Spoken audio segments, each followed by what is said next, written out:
La famille, bonjour à tous, j'espère que vous allez bien, que vous avez passé une belle journée. Aujourd'hui, petite vidéo FAQ avant le match qui nous attend demain face à Manchester City. Je vous ai mis un petit post tout à l'heure sur YouTube, je vous ai dit les gars, si vous avez des questions, c'est le moment, n'hésitez pas, j'y répondrai avec grand plaisir.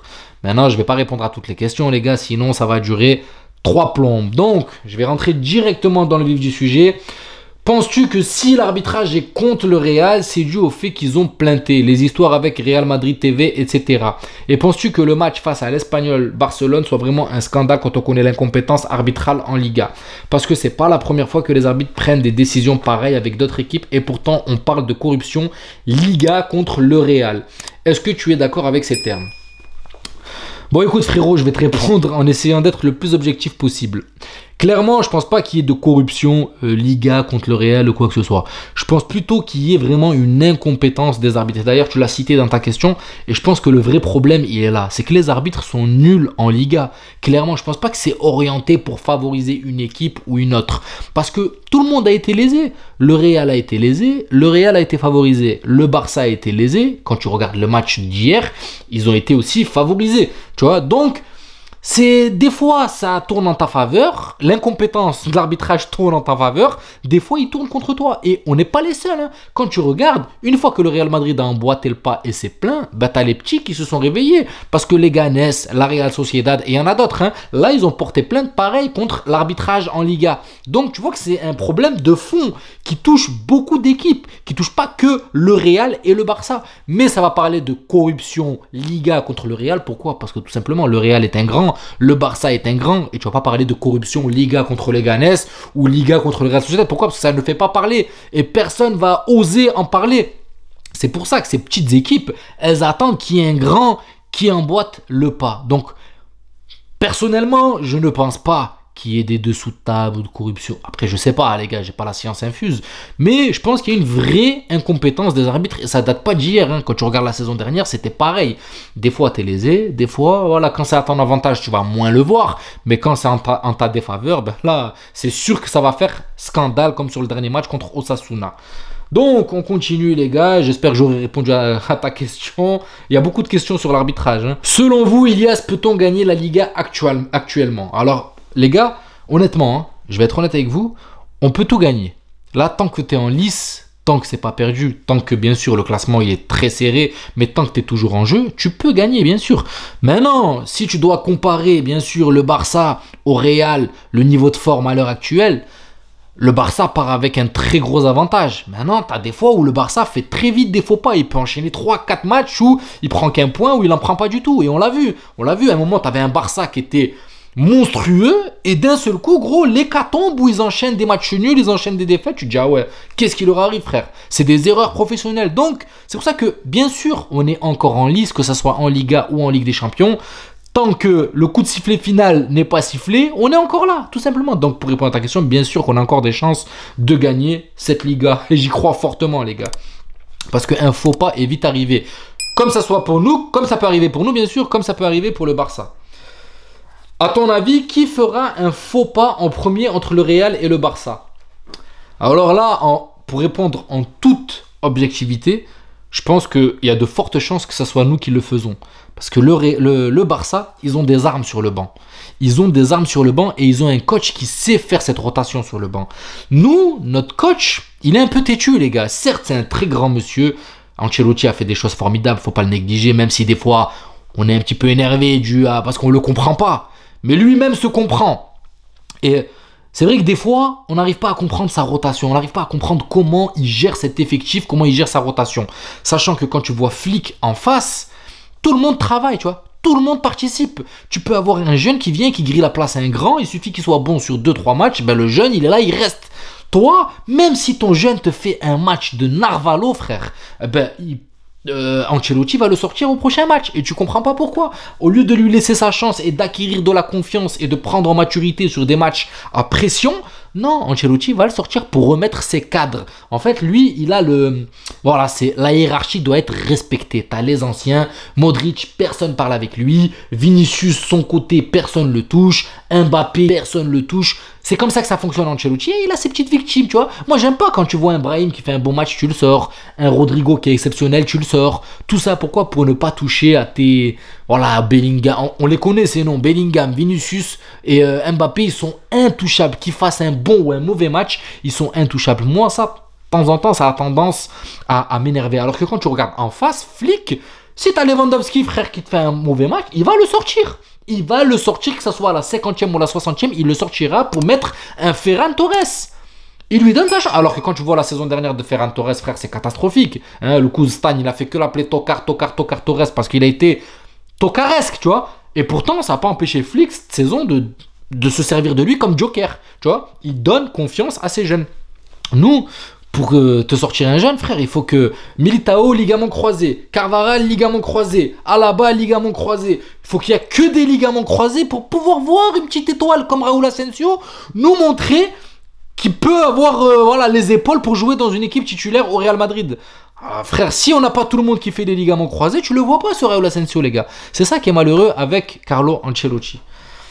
Donc j'espère que j'ai répondu à ta question, même si je pense que je me suis un petit peu étalé.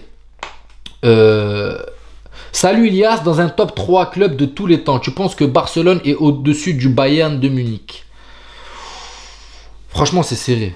Ah là, gros, c'est serré. En plus, bon, je peux pas te dire. Le Barça, je suis. Le Bayern, je suis pas tout le temps, gros. Mais franchement, c'est serré.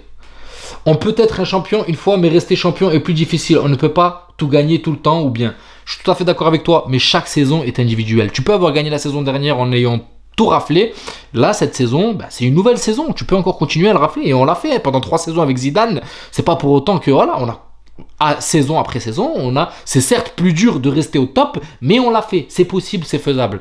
Maintenant, voilà, c'est sûr que quand tu es au plus haut, voilà, généralement, ce qui t'attend après, c'est la chute. Et j'ai l'impression que c'est ce qu'on a eu un peu cette saison. On était au plus haut la saison dernière. Enfin, au plus haut, j'ai envie de te dire que tu avais un Bellingham qui t'a porté au plus haut. C'était peut-être l'arbre qui cachait la forêt, tu vois. C'était peut-être en cours de... Après, Mbappé est arrivé. Et bon, il s'est passé ce qui s'est passé. Maintenant, les gars, on n'est pas sur une saison dégueulasse, mine de rien. Tu regardes footballistiquement, c'est peut-être un peu dégueulasse, ouais. Mais quand tu regardes statistiquement... On est encore dans le top Liga. On est encore en lice en Ligue des Champions. On a tapé Manchester City. Bon, ok, peut-être un des pires Manchester City des dernières années, mais on les a tapés chez eux, à l'Etihad Stadium. Donc voilà, on est encore là, les gars, tranquille. Hein. Cette saison, fin de saison, on en reparlera dès que tout sera clôturé. Alors, Benz, tu as été une fois au Santiago Bernabéu pour voir un match du Real Madrid? Non, malheureusement, je n'ai jamais été. J'aimerais bien y aller, les gars. Peut-être un jour, si je perce, j'irai. Après, j'habite loin du Santiago Bernabéu, donc je peux pas me permettre d'y aller. J'ai les moyens pour prendre un avion et tout, je pourrais y aller. Mais bon, voilà, sachant que j'ai des enfants, j'ai une vie de famille. Mais un jour, pourquoi pas, Inch'Allah, si Dieu le veut, on ira faire un petit tour au nouveau Santiago Bernabéu. Bonsoir Ilias Benz, penses-tu que les contre-performances du Real Madrid sont de la responsabilité d'un mercato d'été passé raté vu que la politique du club ne fait jamais de mercato hivernal? Oui, ça a sa part de responsabilité. Bien sûr que ça a sa part de responsabilité parce que si tu aurais... voilà, des recrues, des armes sur le banc, surtout notamment en défense, où tu n'aurais pas un Jesus Vallejo, où tu vas être obligé de faire monter des jeunes que tu ne vas pas faire jouer parce que tu as un coach qui ne prenne pas la politique de la jeunesse. Oui, ton mercato hivernal est raté. T'as ramené qui? T'as ramené Mbappé et après c'est tout, quoi. T'as ramené personne d'autre, gros. Donc franchement, non, on a raté le mercato hivernal. Surtout que je pense que Florentino Pérez le savait. Il s'y attendait parce que c'était sûr. Tu pouvais pas miser sur Carvajal tout le long parce que un mec de 30 balais qui carbure comme Carvajal, il va pas tenir une saison complète. Malheureusement, ça a été la plus grosse blessure que tu peux imaginer. Donc les croisés. Donc c'était prévisible. Maintenant, il a peut-être compté sur la capacité d'adaptation, de Carlo Ancelotti. Salut Elias, tu ne crois pas que la clé du match face à City est plutôt du côté de l'attaque que la défense, vu que le nombre d'occasions manquées sur nos derniers matchs?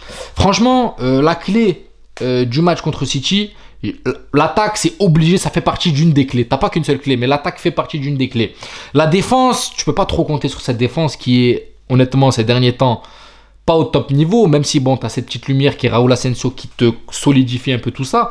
Mais Tchouaméni, voilà, tu le sais, ses interventions, elles sont un peu brusques. Il suffit qu'il défend comme un MDC, tu sais très bien qu'il peut prendre un carton et être conditionné tout le match. Et ça, les joueurs l'ont compris. Heureusement que Manchester City, tu avais Haaland qui jouait beaucoup plus sur Raúl Asensio que sur Tchouaméni, parce que pour moi, c'est l'erreur qu'ils ont fait. S'ils auraient joué sur Tchouaméni, un mec qui sait pas trop défendre, qui défend comme un MDC, il y aurait plus de chances qu'il écope d'un carton jaune, voire d'un carton rouge, tu vois. Heureusement, ils ont joué sur Raúl Asensio qui est un peu plus intelligent, qui même lui a tendance un peu trop à se précipiter. Mais voilà, moi j'aurais été Manchester City, j'aurais beaucoup plus joué sur Tchouaméni que sur Raúl Asensio qui est un défenseur central de métier. Ben non, la défense, les gars, je vous le dis, hein, c'est une passoire quand tu regardes un peu. Heureusement, là on a Valverde qui est latéral et qui peut apporter un petit peu cette solidité parce qu'il a des replis défensifs très rapides. De l'autre côté, je pense que Mendy, franchement, défensivement, on va dire que ça va, mais offensivement, ça apporte rien du tout. Sachant que là, bon, on va lui demander quand même d'être solide défensivement, parce que pour moi, ça sera Mendy qui sera de retour latéral gauche face à Manchester City. Maintenant, attention à cette équipe de Manchester City, les gars, parce que je pense pas qu'ils vont revenir avec la même compo. Je vous le dis clairement. Hein. Pour moi, ça serait un Manchester City complètement différent et on risque de voir leur attaquant égyptien, là, j'ai oublié comment il s'appelle, qui est sur une lancée stratosphérique, triplé sur le dernier match, là. J'ai oublié comment il s'appelle. Omar Marmouche. T'as Savinho qui est monstrueux. Savinho sur le côté, les gars. Attention, moi je vous le dis, il est en train de monter en puissance, ce petit. On a vu de quoi il était capable la saison dernière avec Gérone. Et tu as un petit jeune de la Masia qu'ils ont recruté là, Manchester City, Nico Gonzalez, qui est en train de jouer en tant que 6. Et on voit qu'il stabilise un peu ce milieu de terrain de Manchester City. Donc, moi, je pense qu'ils ne vont pas du tout arriver avec la même compo. Guardiola a vu que ça a fonctionné contre Newcastle. Je suis persuadé qu'il va arriver avec la même compo, les gars, que contre Newcastle. Avec un 6, avec une équipe remaniée complètement, avec Marmouche titulaire et Haaland. Donc, attention à cette équipe de Manchester City. La clé est une cohésion complète. Le milieu de terrain, il faut avoir le monopole. Il faut qu'on joue avec une ligne de 4 au milieu de terrain, une ligne de 4 en défense et 2 attaquants comme on était parti contre Osasuna. Et je pense qu'il y aurait des chances qu'on se qualifie pour la suite. Donc voilà les gars, je ne vais pas continuer parce que je vois que la vidéo elle commence déjà à durer un petit peu. Sinon ça va durer 20 plombes. Mais voilà, on fera d'autres vidéos FAQ. Ce format a l'air pas mal, j'aime bien répondre aux questions. Donc voilà, n'hésitez pas. J'espère que cette vidéo vous plaira. N'hésitez pas à vous abonner, à liker, ça donnera beaucoup de force à la chaîne. Et je vous dis à la prochaine demain pour le débrief face à Manchester City. Ciao la famille et bonne soirée.